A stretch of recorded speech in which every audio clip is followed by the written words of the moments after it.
Oui, bonjour.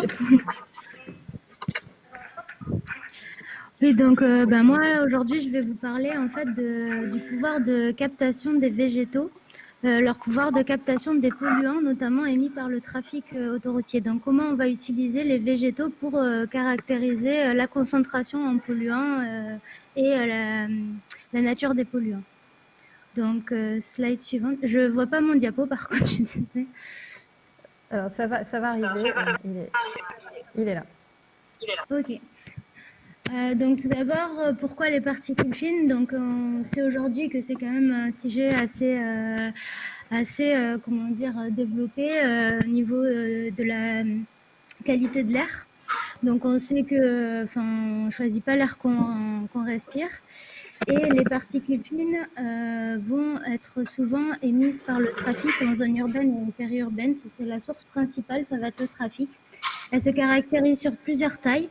Donc on peut avoir ce qu'on appelle les PM10, donc les particules fines inférieures à 10 micromètres, et qui elles vont avoir tendance à rester dans les fosses nasales et le pharynx, alors que les PM2,5 ou les PM1, donc les plus petites, donc inférieures à 1 millimètre ou à 2,5, pardon, 1 micromètre ou à 2,5 micromètres, vont elles pouvoir comment dire, traverser la paroi pulmonaire et rejoindre ainsi le sang et les organes.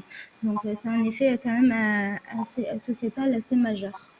Il faut savoir aussi que les mesures actuelles conventionnelles ne permettent pas de mesurer ces particules fines de façon fiable, puisque ce sont des mesures massiques et comme je viens de vous le dire, ce sont des particules tellement légères qu'elles peuvent être sous-estimées ou non détectées.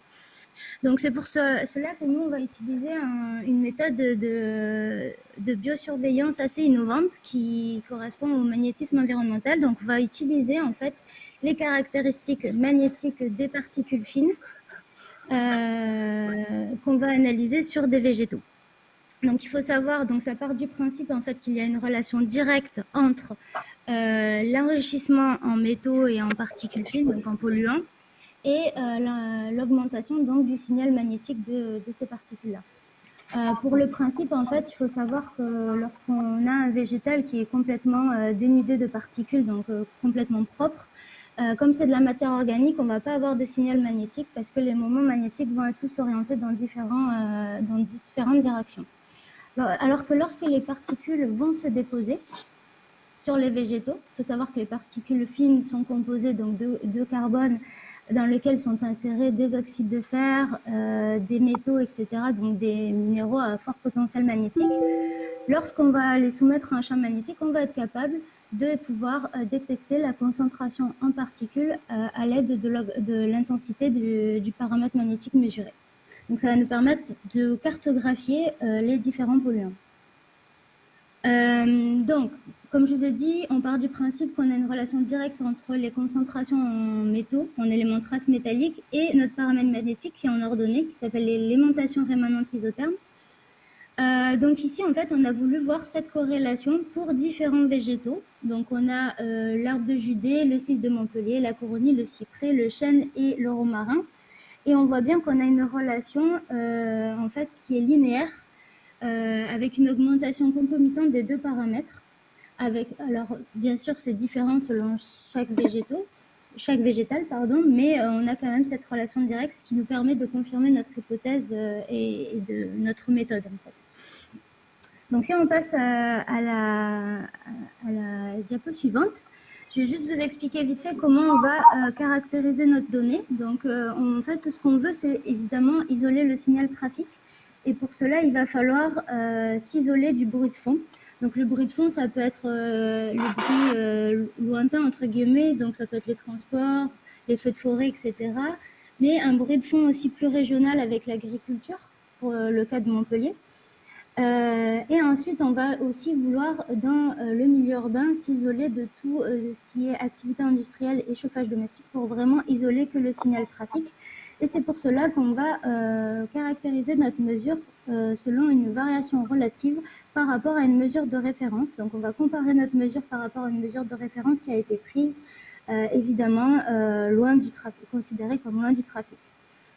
Donc voilà. Donc diapo suivante, je vais vous... Alors ici, c'est donc la zone d'étude. Nous, on travaille au niveau de la jonction entre les autoroutes A9 et A709. Donc là où il y a eu un agrandissement d'autoroute, on est passé de 6 voies à 12. On peut voir en bleu, ce sont les merlons arborés. Donc ce sont des petites collines arborées sur les abords des autoroutes. La ligne jaune correspond au mur anti-bruit qui permet de protéger le ville de Saint-Onès du bruit des autoroutes. Et sur votre droite, vous avez une ligne rouge qui correspond à un transect. Donc c'est un échantillonnage de sol qu'on a fait le long du Merlon en commençant proche de l'autoroute et en s'éloignant petit à petit de la source. Ensuite, la ligne verte, c'est la section qui va nous permettre qu'on va utiliser pour modéliser nos données. Donc, si on prend la diapo suivante, donc ici on a les résultats en fait de la variation relative de notre paramètre magnétique. Donc, on voit que lorsque c'est bleu ou vert, on a un faible taux de pollution, une faible concentration en polluants, et plus c'est rouge, évidemment, plus on a une forte concentration en polluants. Donc, que ce soit au niveau des arbres de Judée ou du filtre passif, on voit que côté Merlon, donc à droite de l'autoroute, on va avoir des faibles concentrations, alors qu'à l'ouest, donc côté mur anti-bruit, on va avoir une concentration de polluants qui va augmenter du village vers les voies de circulation, donc derrière le mur anti-bruit. Ce qui est assez contre-intuitif puisque nous sommes en fait sous le vent dominant. Donc c'est pour cela en fait qu'on va vouloir ensuite plus tard modéliser nos données pour voir comment se comportent les flux d'air dans cette zone d'étude. Donc si on passe à la diapo suivante, ici on est au niveau du Merlon, donc sur le transect de sol. Donc on a mesuré le long du Merlon nos échantillons de sol. Et on voit qu'on a une variation relative de notre paramètre magnétique qui est entre moins 0,5 et 0,5, ce qui est complètement négligeable. On est dans le bruit de fond en fait. Donc là, au niveau du Merlon, en fait, on détecte aucune pollution. Donc c'est pour ça, on va vouloir en fait comparer nos données expérimentales avec une modélisation numérique à micro-échelle. Je passerai l'aspect physique du modèle. Mais ici, vous pouvez voir sur l'image qu'on a... non, en fait, je veux bien qu'on revienne en arrière. Voilà, merci. Donc, en fait, sur l'image que vous avez sur cette diapo, on a le mur anti-bruit qui se trouve à gauche et le Merlon qui se trouve à droite avec les voies de circulation entre. On remarque en fait que sans les voitures, on a déjà une circulation d'air assez intéressante puisqu'on a une turbulence qui se crée derrière le mur anti-bruit et on a l'impression qu'on a un effet plus dispersif, donc l'air semble glisser au niveau du Merlon. Donc, diapo suivante.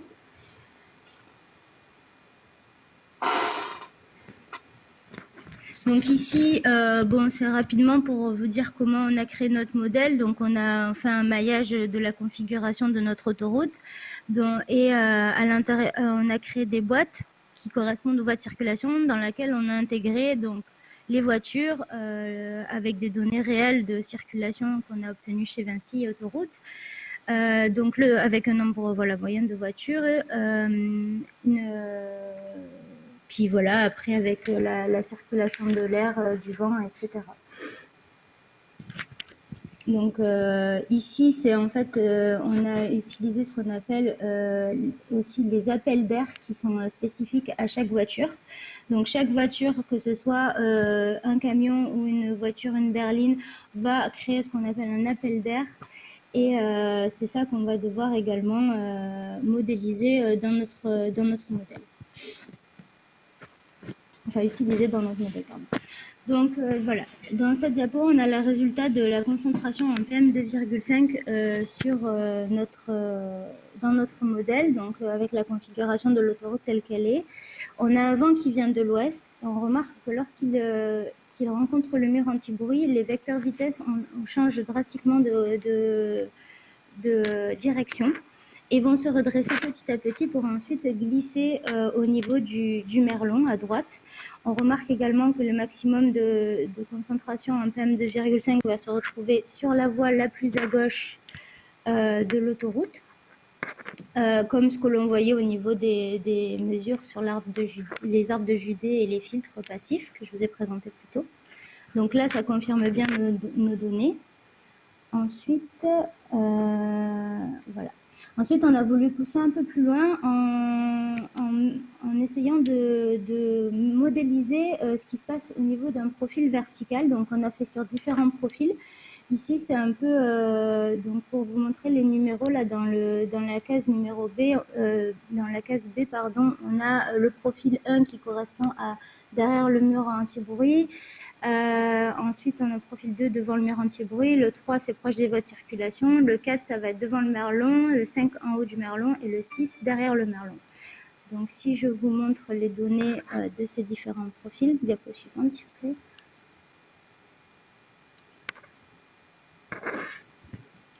Donc ici, on a les différents profils. Pour des vents, donc les 4 premières cases correspondent aux vents qui viennent de l'ouest et avec un vent qui augmente petit à petit. Donc en ordonnée, on a la hauteur et en abscisse, on a la concentration en PM2,5. Donc ce qu'on peut remarquer en fait, c'est qu'au niveau du merlon, c'est les courbes 4, 5, 6. On va avoir en fait toujours le même ordre avec une plus forte concentration devant le merlon que derrière, forcément. Mais lorsque le vent va augmenter, on va avoir une diminution des concentrations en polluants, en PM2,5 au niveau du merlon. Par contre, au niveau du mur anti-bruit, c'est là où les concentrations vont être maximales, notamment proche des voies de circulation. Non, j'ai pas fini. Pardon. Et par contre, quand le vent vient de l'est, ça va être donc on va avoir rien au niveau du merlon et on va avoir une forte concentration de PM2,5 aussi au niveau des voies de circulation et une forte turbulence qu'on ne voyait pas au niveau du merlon quand le vent venait de l'ouest, mais au niveau de derrière le mur anti-bruit. Donc voilà. Donc c'est tout ça pour vous dire qu'on a réussi à modéliser, à confirmer nos données qu'on a récoltées sur les végétaux grâce à la technique du magnétisme environnemental. On a confirmé donc ces données via un modèle qui est en fait réaliste puisqu'on a le trafic et les émissions de polluants, mais qui peut être toujours perfectible parce qu'il y a maintenant nécessité d'introduire la végétation et ce qu'on appelle sa capacité d'absorption des particules fines. Donc comment elles vont réduire en fait ce qui va se trouver en suspension dans l'air. Et ça, c'est caractérisé par un paramètre qu'on appelle vitesse de dépôt. Donc ici, sur les images, vous pouvez voir un banc expérimental que l'on a à Saint-Onès. C'est un tunnel à vent où on peut en fait contrôler les différents paramètres, que ce soit la vitesse du vent, la nature du végétal, la nature du polluant, etc. pour justement essayer de déterminer ce paramètre vitesse de dépôt pour ensuite le rajouter dans notre modèle et être plus proche de la réalité, quoi. Donc voilà. Petite dernière diapo, mon projet de thèse, en fait, c'est aussi se traduit aussi sous forme de recherche participative parce qu'on ne travaille pas que sur l'autoroute, mais au niveau d'une rue Canyon à Montpellier où on a mobilisé des citoyens pour qu'ils posent des filtres ou un échantillonnage de leurs plantes et également des ateliers éducatifs sur la qualité de l'air pour les écoles. Voilà, donc le tunnel à vent est également peut être visité n'importe quand à ceux qui sont intéressés.